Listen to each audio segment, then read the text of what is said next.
ابو جہل کا قتل۔ الحمد للہ رب العالمین والصلاة والسلام علی سید المرسلین، اما بعد فاعوذ باللہ من الشیطان الرجیم، بسم اللہ الرحمن الرحیم۔ ابو جہل کا قتل۔ مصکاۃ شریف میں حضرت عبد الرحمن بن عوف سے روایت ہے کہ انہوں نے کہا کہ میں نے بروز بدر اپنے دائیں بائیں جوانوں کو دیکھا، دل ہی دل میں کہا کہ نا تجربہ کار نوجوان ہے، ان کا ساتھ کچا ہے۔ اتنے میں ان میں سے ایک نے مجھ سے پوچھا، چچا جان آپ ابو جہل کو پہچانتے ہیں؟ میں نے کہا پہچانتا ہوں، تمہارا کیا مطلب ہے؟ اس نے کہا کہ میں نے سنا ہے کہ وہ رسول اکرم صلی اللہ تعالیٰ علیہ وسلم کی شان میں گستاخیاں کرتا ہے، اگر میں اسے دیکھ لوں تو اس سے اس وقت تک جدا نہیں ہوں گا جب تک کہ ہم میں سے کوئی ایک فنا کے گھاٹ نہ اتر جائے۔ اس کے بعد فوراً دوسرے نے بھی یہی سوال کیا اور میں نے اس کو بھی یہی جواب دیا۔ یہ دونوں انصاری تھے، افرا کے بیٹے تھے۔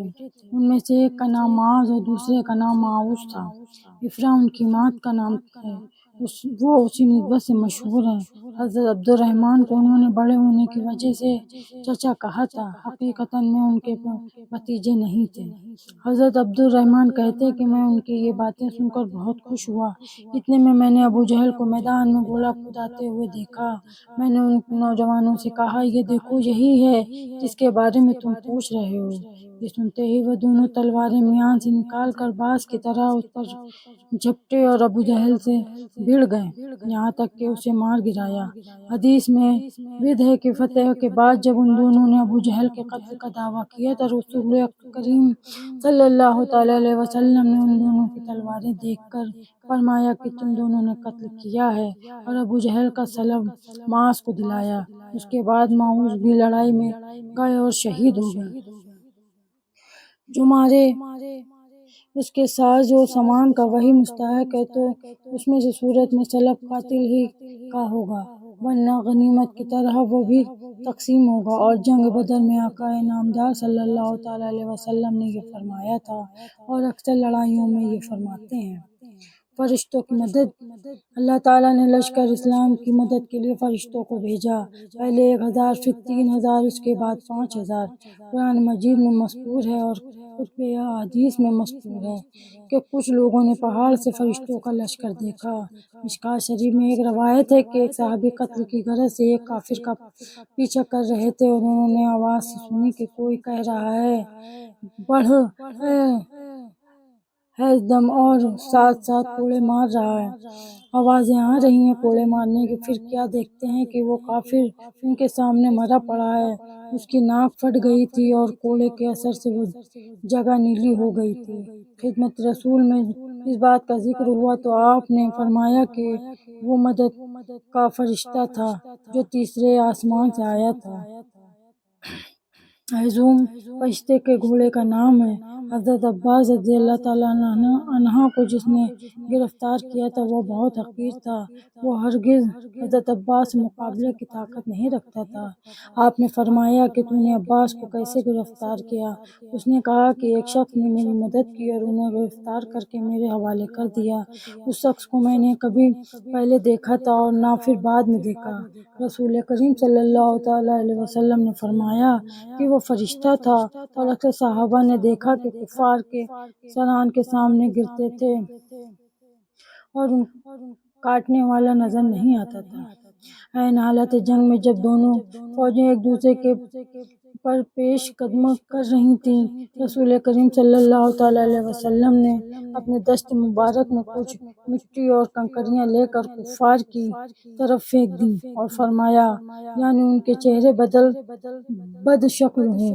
اور وہ مٹی اور کنکریاں کافروں کے چہروں پر پڑتے ہی ان کی تیز ست بڑھ گئی۔ ابھی تھوڑی دیر بھی نہ گزری تھی کہ کفار بھاگ کھڑے ہوئے۔ ان کنکریوں اور خاک مشق کی نمایاں تاثیر کے بارے میں پروردگار عالم کا ارشاد ہے، یعنی اللہ تعالیٰ نے اس میں ایسی قوی تاثیر رکھی تھی کہ اس نے لشکر جرار کا منہ پھیر دیا، اور یقیناً یہ تاثیر پیدا کرنا طاقت بصری سے باہر ہے۔ لہٰذا اے محبوب، یہ تاثیر تمہاری قوت بصری سے نہیں تھی، بلکہ یہ قدرت خداوندی اور طاقت عاجزی تھی جس کا ظہور تمہارے ہاتھ سے ہوا۔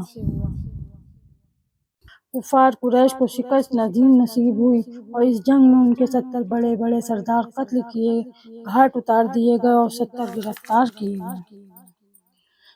فتح کے بعد رسول کریم صلی اللہ تعالیٰ علیہ وسلم نے ارشاد فرمایا کہ پتہ لگاؤ کہ ابو جہل کا حال کیا ہے، وہ زندہ ہے یا مردہ۔ اس کے لیے حضرت عبداللہ بن مسعود رضی اللہ تعالیٰ عنہ سے تشریف لے گئے۔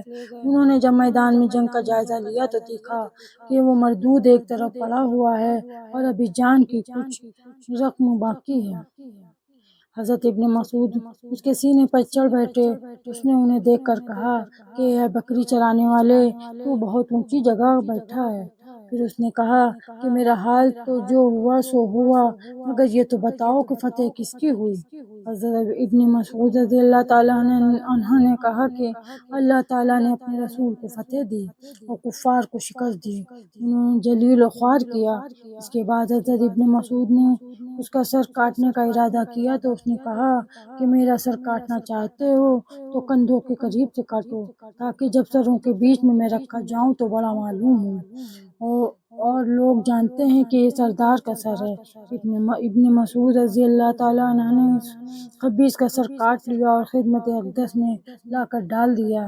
آپ بہت خوش ہوئے، سجدہ شکر بجا لائے اور فرمایا کہ یہ اس امت کا فرعون تھا، اور آپ نے حضرت ابن مسعود کو ابو جہل کی تلوار عنایت فرمائی۔ جس طرح اس امت کے نبی محمد صلی اللہ تعالیٰ علیہ وسلم موسیٰ علیہ السلام سے رتبے میں بلند تر تھے، آپ کی امت کا فرعون ابو جہل بھی شقاوت اور بدبختی میں فرعون موسیٰ سے بڑا ہوا تھا۔ فرعون موسیٰ نے مرتے وقت اسلام اور ایمان کے کلمات کہے، اگرچہ قبول نہ ہوئے، مگر امت محمدیہ کے فرعون ابو جہل نے مرتے وقت بھی کفر و تکبر کے کلمات کہے۔